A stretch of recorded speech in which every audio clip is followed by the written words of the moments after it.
গ্রামের নাম ছিল শিমুলতলা। সন্ধ্যা নামলে গ্রামের লোকজন শিমুল গাছটার পাশ দিয়ে যেতে ভয় পেতে।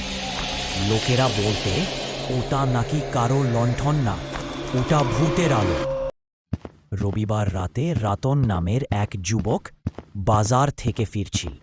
হঠাৎ দেখে শিমুলতলার কাছে সেই আলোটা জ্বলছে। আলোটার ভেতর একটা মানুষের ছায়া নড়ছে। রতন ভয়ে দাঁড়িয়ে পড়ল।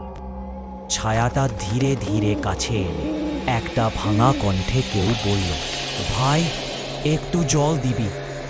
রতনের গলা শুকিয়ে গেল, তবু সে সাহস করে বলল, তুমি তুমি কে? ছায়াটা বলল, আমি এই গ্রামেরই মানুষে ছিলাম। তৃষ্ণায় মরেছিলাম এই গাছটার নিচে। কেউ জল দিয়েনি। রতনের চোখে জল এসে গেলে সে সঙ্গে থাকা বোতলের জলটা মাটিতে ঢেলে দিল। হঠাৎ বাতাস জোরে বইল, নীল আলোটা নিভে গেলে। পরদিন থেকে আর কেউ শিমুলতলায় আলো দেখেনি।